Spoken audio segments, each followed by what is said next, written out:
Here, the article just says, just straight out, and this is the Daily Mail, which is United Kingdom, UK-based, one of the major, it's like the New York Times, one of the major publications. And so people read it, and people read it like they do the New York Times, as though if it's in the Times, it must be true. Ooh, be careful. So, to quote, embryonic stem cells can become any cell while adult cells have limited use. And so just stating right off that we have two types of stem cells, embryonic and adult, and which one is to be preferred? Well, it must be the embryonic, after all, because it can become any cell. You know, more than 200 cells within the body, and the idea is if you're going to do stem cell therapy, you want the type of stem cell that will what's called differentiate. Be able to differentiate. You don't want one that's already differentiated. In other words, one that's already predisposed for this particular kind of tissue, you know, as you would with adult stem cells, but you want an embryonic one because it could differentiate into any number. The possibilities are endless, in other words, is the claim. So, what it doesn't tell you, although the article briefly says, well, the stem cells are sourced from human embryos, but you have the hype of which ones to be preferred, but then the article fails to disclose that sourcing those embryos, those particular embryonic stem cells, I should say, those embryonic stem cells requires the destruction of that human life. This is what is never mentioned.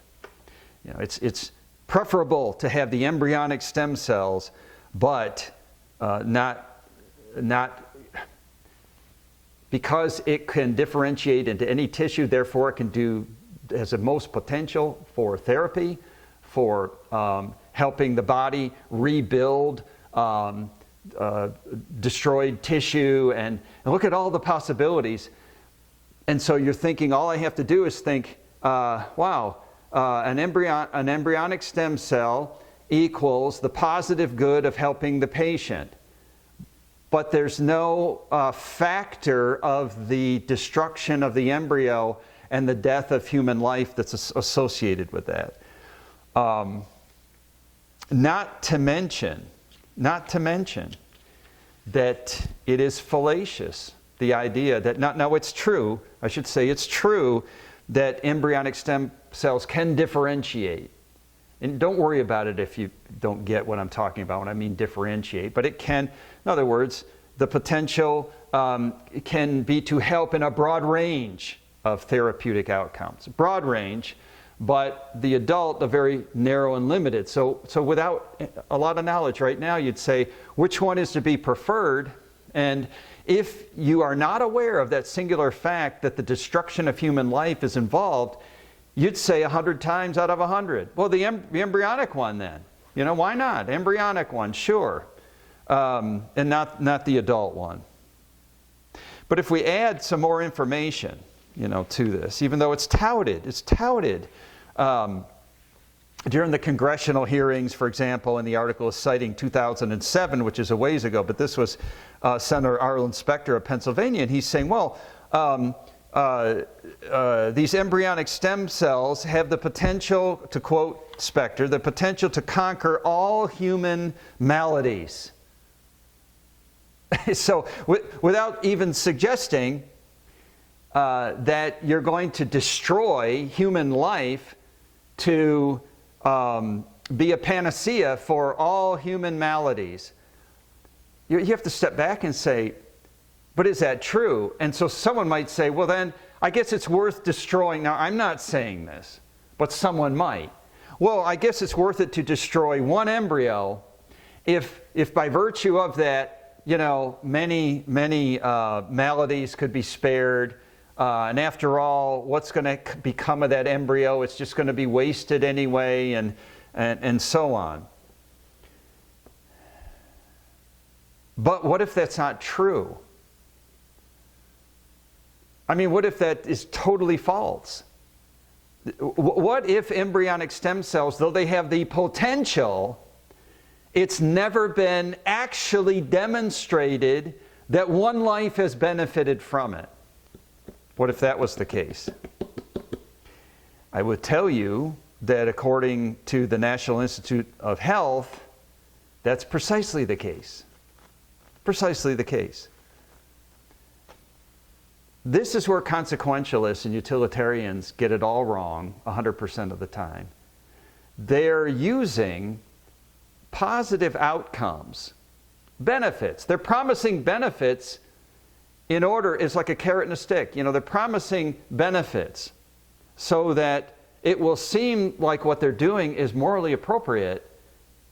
But if you look for it, where are the benefits? This is the emptiness of consequentialists. This is the emptiness of situation ethics, and this is the emptiness of utilitarian theory. So it is false. And embryonic stem cell research was touted as being the cure for the incurable, like Alzheimer's.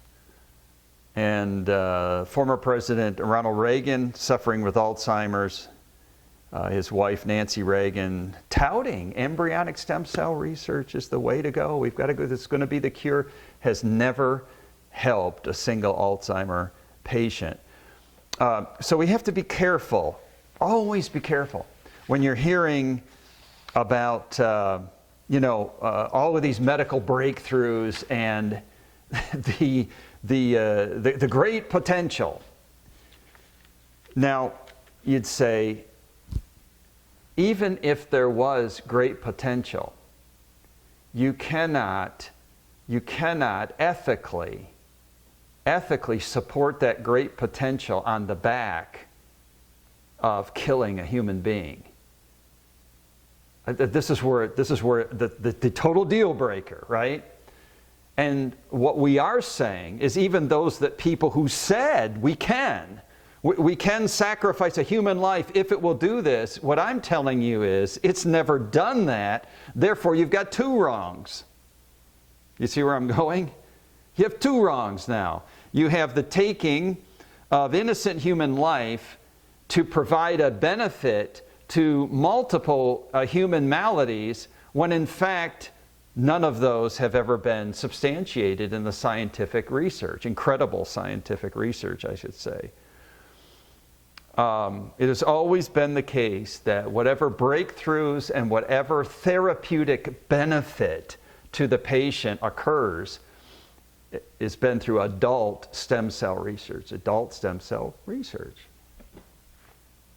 And no loss of life required for that. So how, and this is just sort of getting our toe into this discussion, into the water, how should a Christian view stem cell research? And when we say stem cell, we're talking about embryonic, and you see where we're going with embryonic, right? Just like we would, embryonic is pretty much the same conclusion as the abortion issue, and adult, but stem cell research in general. Should we be doing it at all? I mean, is this type of research bad? Well, let's take it in the context of what does the Bible say about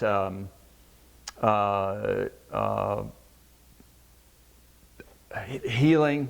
What does the Bible say about the function of a physician? And certainly there are many passages, but we know of Jesus that healing was central to his ministry. In Matthew chapter 4, 23, 24, he says that we went out all proclaiming the gospel of the kingdom, but there were three participles there, teaching, preaching, and healing. So wherever you saw Jesus, he's teaching, he's preaching, but he's also healing.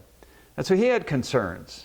He had deep concerns for those who were suffering from any number of maladies in the human body. We find in Colossians chapter 4 and verse 14 where Paul is writing to the church in Colossae, and he says, Luke, the beloved physician, sends you greetings, and also Demas. So here's someone who by trade and by discipline was a physician who is concerned about the maladies of other people. Now, just the fact, and just by way of kind of review, we can take off the table embryonic stem cell research because of our position on abortion. We're just, again, it has to be the same position, because if by abortion we are saying the intentional cessation of the life that's in that womb, the termination of that pregnancy by a physician, by anyone, but the termination of that is the termination of human life. And the 139th Psalm, verses 13 through 16, you formed my inward parts, you did weave me in my mother's womb, and that same language carries on through those very few verses. I think also of Jeremiah, prophet Jeremiah, and the very beginning of that in verses 4 and 5, the word of the Lord came to me saying, before I formed you. So here's God with the genetic material. So here is an embryo being formed in the womb. I knew you before that, and I appointed you to be a prophet to the nations. So no amount of benefit to society, if you piled it way up, no sheer quantifying of benefit to society of whatever the medical procedure can do, it cannot be justified as morally appropriate by taking a life. And this has to be clearly understood. That's our litmus test, right? So the debate isn't over the humanness of the genetic material, but the personhood. And therefore Christians consider person and human to be unequivocal terms. I mean, that means they're both to be understood as the same. For some will say, well, the genetic material is just human, just like any other tissue in the body is human. But no, this is completely different, as we've already seen. Therefore, it is the same way as an embryo is. So a human has a God-given right to life regardless of the stage of development. And this has been the case we have been making right along. So let's just pause it here, and then we'll come back and we'll go a little bit further into a more kind of a somewhat more scientific understanding and a little bit more on biblical justification for our position from our friends at the Christian Medical and Dentist Association, using some of their notes. Be back in a moment.